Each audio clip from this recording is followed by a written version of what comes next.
బిస్మిల్లాహిర్రహ్మానిర్రహీం. అస్సలాము అలైకుం వరహ్మతుల్లాహి వబరకాతుహు. ఈ రోజు మనం చాలా ముఖ్యమైన మరియు సున్నితమైన విషయంపై మాట్లాడబోతున్నాము, హిజాబ్ గురించి. హిజాబ్ ధరించకపోతే ఏమవుతుంది? ఇది కేవలం ఒక వస్త్రం విషయం కాదు. ఇది ఇమాన్, విధేయత, గౌరవం మరియు అల్లాహ్ సుబ్హానహు వ తఆలా ఆజ్ఞకు సంబంధించిన విషయం.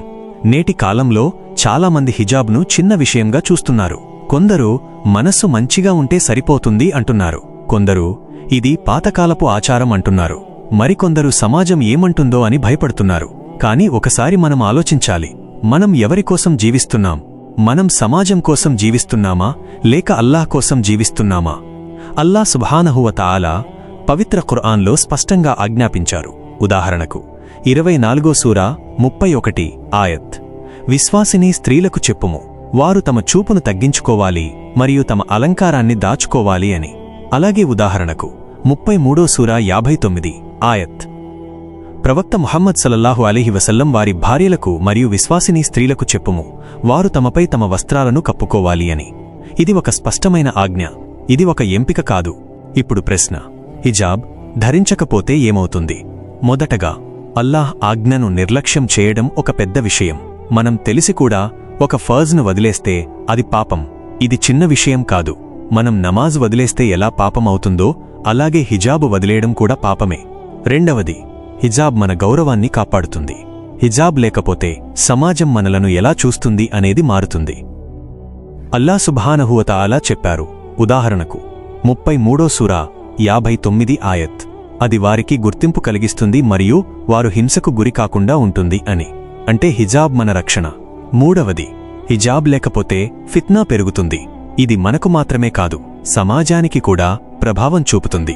ఇస్లాం సమాజాన్ని పవిత్రంగా ఉంచడానికి హిజాబ్ను ఆజ్ఞాపించింది. నాలుగవది, మనం అల్లాహ్ ముందు నిలబడే రోజు గుర్తుంచుకోవాలి. ఆ రోజు మనం చేసిన ప్రతి పనికి లెక్క ఉంటుంది. మనం సమాజం భయపడ్డామని చెప్పలేము.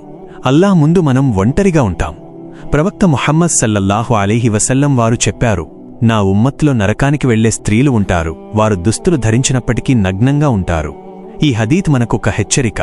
ఇప్పుడు ఒక ముఖ్యమైన విషయం, హిజాబ్ ధరించని సోదరీమణులను తక్కువగా చూడకండి, వారిని ద్వేషించకండి. ఎందుకంటే మన పని తీర్పు ఇవ్వడం కాదు, మన పని సత్యాన్ని చెప్పడం, ప్రేమతో గౌరవంతో చెప్పాలి. ఇప్పుడు మనం ఎలా మారాలి? మొదటగా, నిజమైన నియత్ ఉండాలి. మనం అల్లాహ్ కోసం హిజాబ్ ధరించాలి, ప్రజలు ఏమంటారో కాదు.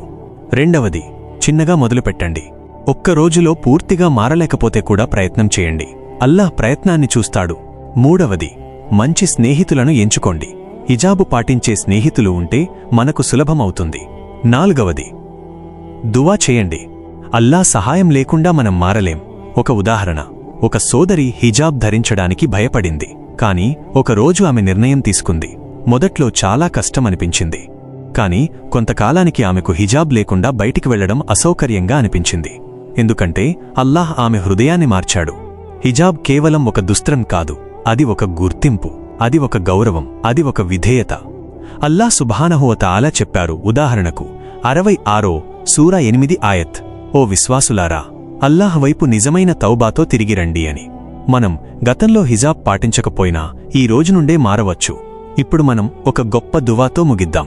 ఓ అల్లాహ్ అర్-రహ్మాన్ అర్-రహీం, మా సోదరీమణులకు హిజాబ్ పాటించే తౌఫీకివ్వుము, మా హృదయాలను శుద్ధి చేయుము, మా ఇమాన్ను బలపరచుము.